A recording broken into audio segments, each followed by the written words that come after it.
Our channel. ఈరోజు మనము వికారి నామ సంవత్సరం అంటే 2019లో వృషభ రాశి వారి ఫలితాలు ఏ రకంగా ఉన్నాయి. మరి న్యూ ఇయర్ వచ్చేసింది 2019. వికారి నామ సంవత్సరం ఉగాది మనకి 5th ఏప్రిల్ నుంచి ప్రారంభమవుతుంది. కానీ జనవరి మాసం నుంచి 2019 జనవరి మాసం నుంచి అసలు వృషభ రాశి వారి ఫలితాలు ఏ రకంగా ఉన్నాయో ఈ 2019 వికారి నామ సంవత్సరంలో తెలుసుకుందాం. మరి వృషభ రాశి వారి యొక్క ఆదాయ వ్యయాలు మనం ఈ సంవత్సరంలో చూసుకున్నట్టయితే ఆదాయం 8, వ్యయం 8, రాజ్యపూజ్యం 6, అవమానం 6 ఈ రకంగా ఉంది. మరి గ్రహ సంచారం వృషభ రాశి వారికి మనం తీసుకున్నట్టయితే ప్రథమంగా అంటే ఫిబ్రవరి 25 తర్వాత గురువు ధనస్సులోకి మారుతున్నారు కాబట్టి ఫిబ్రవరి 25 నుంచి ఏప్రిల్ 22 వరకు మనకి గురు సంచారము 8వ ఇంట వృషభ రాశి వారికి కనిపిస్తుందండి. తర్వాత సప్తమ రాశి సంచారం ఉంది, గురు సంచారము.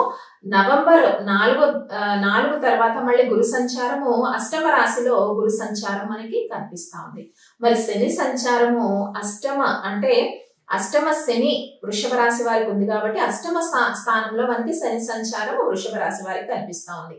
మరి రాహు సంచారం తీసుకున్నట్టయితే 2వ ఇంట్లో, కేతు సంచారము 8వ ఇంట్లో కనిపిస్తుంది. మరి వృషభ రాశి వారికి 2019 వికారనామ సంవత్సరం అన్నది విజయం వరించే పర్సంటేజ్ మనం తీసుకుంటే 47% విజయావకాశాలు ఉన్నాయండి వృషభ రాశి వారికి. మిగతా 53% సమస్యాత్మకంగా ఉండబోతోంది వృషభ రాశి వారికి. కాబట్టి వృషభ రాశి వారు ఈ వికారి నామ సంవత్సరంలో మరి 2019లో చాలా జాగ్రత్తగా వ్యవహరించాలి. ఎందుకంటే మానసికమైన సంఘర్షణలు మీలో ఎక్కువగా ఉండే అవకాశం ఉంది. ఎందుకని? రాహుకేతుల బలం చాలా తక్కువ ఉందండి మీకు. గురు బలము కొద్దిగా కనిపిస్తోంది, అలాగే అష్టమ శని ప్రభావం కూడా ఎక్కువగా ఉంది కదా. కాబట్టి వృషభ రాశి వారు చాలా జాగ్రత్తగా వ్యవహరించాల్సిన పరిస్థితి ఏర్పడుతుంది. ఎందుకంటే ముఖ్యంగా కుటుంబ స్థానంలో రాహు సంచారము చాలా వరకు కుటుంబంలో వివాదాలు ఇవన్నీ కూడా, అలాగే ధన విషయంలో చాలా బ్రేక్స్ కనబడుతున్నాయి.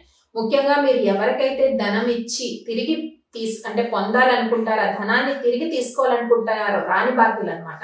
ఇలాంటి విషయంలో వాళ్ళు ఇస్తానంటారు, ఈ రోజు ఇస్తానంటారు, రేపు ఇస్తానంటారు. ఎప్పటికీ సమస్య అన్నది ఈ సంవత్సరంలో సమస్యగానే మీకు ఉండిపోవచ్చు. కాబట్టి ధన విషయంలో మీకు రావాల్సిన ధనానికి ఎక్కువగా వాయిదా పడచ్చు.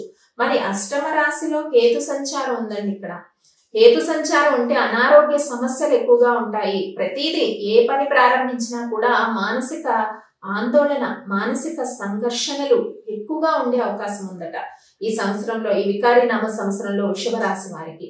ముఖ్యంగా వివాహ విషయంలో వివాహాలన్నీ కూడా ఏప్రిల్ తర్వాత మీరు ఎవరైతే వివాహం చేసుకోవాలనుకుంటున్నా వివాహం కాని యువతి యువకులు ఉంటారో వాళ్లకు ఏప్రిల్ ఆఖరి వారం నుంచి అంటే మే నుంచి నవంబర్ మధ్యలో కొంత వివాహాలు అవ్వడానికి అవకాశాలు కనిపిస్తున్నాయి.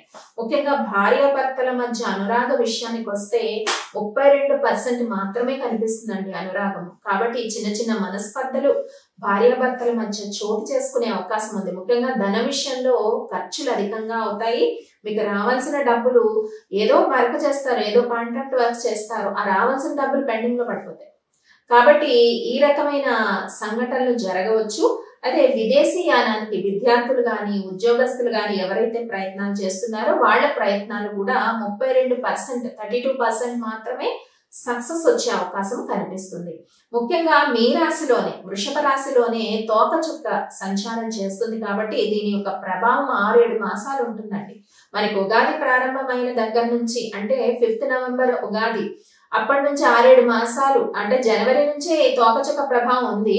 డిసెంబర్ 16 తోకచుక్క ప్రారంభమైంది కాబట్టి వృషభ రాశిలోనే సంచారం చేస్తుంది కాబట్టి ఇది 6-7 మాసాలు అంటే మీకు ఉగాది ప్రారంభమైన నుంచి అంటే 5th ఏప్రిల్ నుంచి అలాగే జనవరి నుంచి కూడా దీని ప్రభావం 6-7 మాసాలు ఉంటుంది. తర్వాత కొన్ని సమస్యలు కొద్దిగా సర్దుమణగొచ్చు.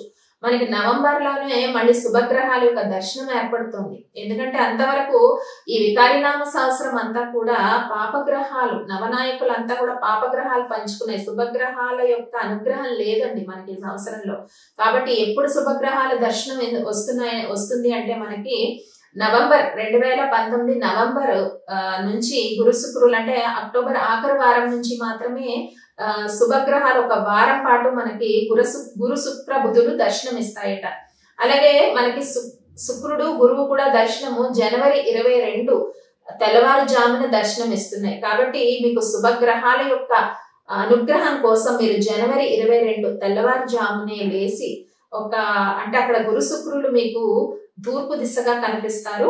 వారికి చక్కగా దండం పెట్టుకొని గురువుకు శుక్ర దర్శనం చేసుకుని 2-3 చెంచాల తేనెను సేవించడం వల్ల కొంత ఉపశమనం ఉంటుంది జనవరి 22. ఎందుకంటే 21 చాలా వరకు మనకి గ్రహణం ఏర్పడుతుంది. కర్కాటక రాశిలో రాహుగ్రస్త చంద్ర గ్రహణం ఏర్పడుతుంది. మీ రాశి నుంచి 3వ స్థానంలో ఈ గ్రహణం ఏర్పడుతుంది. కాబట్టి మీరు 22వ తారీఖు గురు శుక్రుల దర్శనం చేసుకోవచ్చు. దర్శనం అయిన తర్వాత చక్కగా శుచిగా స్నానం చేసి లేదా కాళ్ళు చేతులు దంతధావనం అవన్నీ చేసుకొని చక్కగా గురు శుక్రుల దర్శనం చేసుకోండి.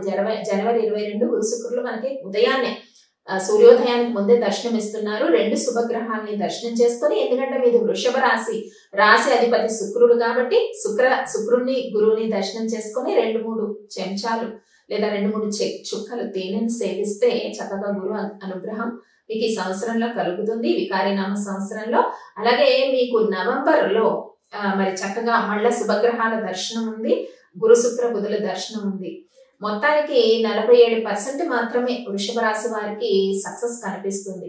మీకు ఏంటి అంటే చిన్న శత్రువులతో చిన్న మాట పట్టింపులు, వివాదాలు, అన్నెసరీ ఆర్గ్యుమెంట్స్ చాలా ఎక్కువగా ఉంటాయి. అలాగే మీకు వృషభ రాశి వారికి సంవత్సరం ఎలా ఉంటుందంటే కృతం జన్మ పాపం ఏదన్నా నన్ను వెంటాడుతుందా అన్నట్టుగా ఉంటుంది. ప్రతి విషయంలోని కూడా జాప్యము, మానసిక సంఘర్షణలు మీకు ఎక్కువగా ఉండే అవకాశం ఉంటుంది. కాబట్టి వీరి విషయంలో వృషభ రాశి వారు తొందరపడి నిర్ణయాలు తీసుకోవద్దు. ముఖ్యంగా ఎవరికి కూడా ధనాన్ని ఇవ్వద్దు. అప్పుగా మీరు ధనాన్ని ఇచ్చారనుకోండి, మీకు చాలా వరకు సమస్యలు ఎక్కువగా ఎదురవుతాయి. మీరు ఇదివరకు ఇచ్చిన డబ్బులు రావడమే చాలా కష్టంగా ఉంటుంది. ఆరోగ్య విషయాల్లో చాలా జాగ్రత్త మీరు తీసుకోవాలి. విద్యార్థులు కొంత అధిక శ్రమ పడాల్సి ఉంటుంది. అలాగే రాజకీయ రంగంలో ఉన్న వారికి, మరి మీడియా రంగంలో ఉన్న వాళ్ళకి కూడా చక్కటి సక్సెస్ ఉంటుంది, కానీ మానసిక సంఘర్షణలు చాలా ఎక్కువగా ఉంటాయి. కాబట్టి మీరేంటి అంటే కృతం జన్మ పాపం నన్ను వెంటాడుతుందా అన్నట్టు వృషభ రాశి వారికి వికారినామ సంవత్సరంలో ఉంటుంది. కాబట్టి మీరు అర్థం ముందు కూర్చొని ఆత్మ పరిశీలన చేసుకోండి. మీరు ఎక్కడెక్కడ తప్పులు చేస్తున్నారు, మాట్లాడే మాట విషయంలో కానీ, ప్రథమ కోపం మీరు తెచ్చుకునే విషయంలో కానీ మీరు ఒక్కసారి మీ యొక్క ఆత్మ విమర్శన చేసుకోండి. అంటే ఎలా మీ యొక్క ప్రవర్తన ఉంది, ఎటు నుంచి సమస్యలు వస్తున్నాయి. ఇప్పుడు ఒక పని మీద మీరు వెళ్తారు, ఆ పని అవ్వలేదనుకోండి, తప్పు వాళ్ళదా మీద, ఈ రకమైన సంఘర్షణ, మానసిక సంఘర్షణ ఈ సంవత్సరంలో మీకు ఉండొచ్చు. ఒకసారి కుదురుగా కూర్చొని ఎక్కడ తప్పు జరుగుతుంది, ఏ విషయాల్లో మీరు ఎలాంటి నిర్ణయాలు తీసుకోవాలనే విషయం చాలా జాగ్రత్తగా ఆలోచించి ఈ వికారినామ సంవత్సరంలో మీరు నిర్ణయాలు తీసుకోవాలి వృషభ రాశి వారు. మరి మీకు అంటే ఇప్పుడు ఆగస్టులో మనకు 2 అమావాస్యలు వస్తున్నాయండి. వికారినామ సంవత్సరంలో 2 అమావాస్యలు, ఒక పౌర్ణిమ ఉంది. అలాగే ఆగస్టులో శుక్ర మౌఢ్యం అంటారు, శుక్ర మౌఢ్యం కూడా ప్రారంభమవుతుంది. కాబట్టి మొత్తం మీద వివాహాలు కావాల్సిన వాళ్ళందరికీ కూడా ఏప్రిల్ తర్వాత, అంటే ఏప్రిల్ లాస్ట్ వీక్ నుంచి నవంబర్ మధ్యలో కొన్ని వివాహాలు పెండింగ్ లో ఉన్న వాళ్ళకు, పెళ్లి కాని యువక వివాహాలు అయిపోతాయి. మరి విద్యార్థులు కొంచెం అధిక శ్రమ పడండి. స్పెక్యులేషన్ వ్యాపారస్తులు కొంత జాగ్రత్తతో వ్యవహరించండి.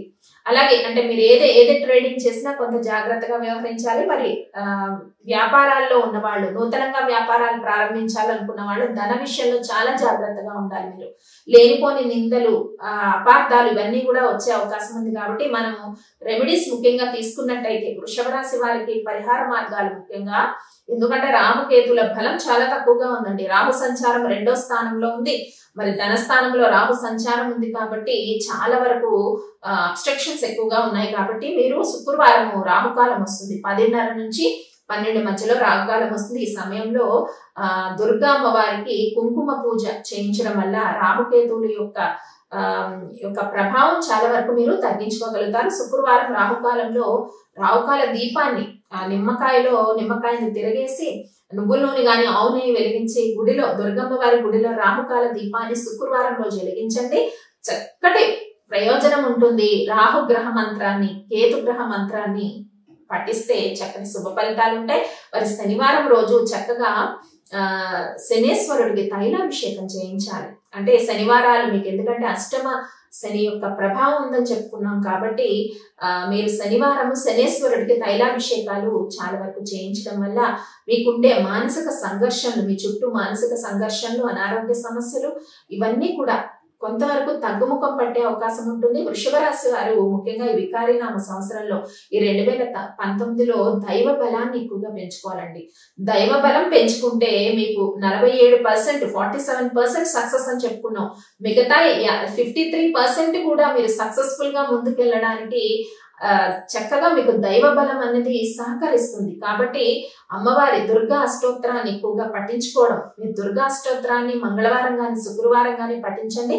శనివారం రోజు శని భగవానుడికి తైలాభిషేకం చేయండి. నువ్వుల నూనెతో తైలాభిషేకం చేస్తే చాలా వరకు అడ్డులు, ఆటంకాలు, చిక్కులు మాయలాగా మీ చుట్టూ కొన్ని సమస్యలు అల్లుకుంటాయి అని మనం చెప్పుకున్నాం కదా, అవన్నీ కూడా కొంతవరకు తగ్గిపోయే అవకాశం ఉంది. అలాగే సంతానం కోరుకునేవారు సంతాన విషయాల్లో వాళ్ళ యొక్క ఫలితాలు 30% వరకే, మీరు అంటే సంతానం కావాలనుకున్న వాళ్ళకి సక్సెస్ 30% మాత్రమే కనిపిస్తుంది. చక్కగా జాగ్రత్తగా వ్యవహరిస్తూ ముందుకు వెళ్ళినట్టయితే మరి మీరు ఈ వికారి నామ సంవత్సరంలో అత్యధికంగా శుభ ఫలితాన్ని మీరు పొందడానికి అవకాశం ఉంది.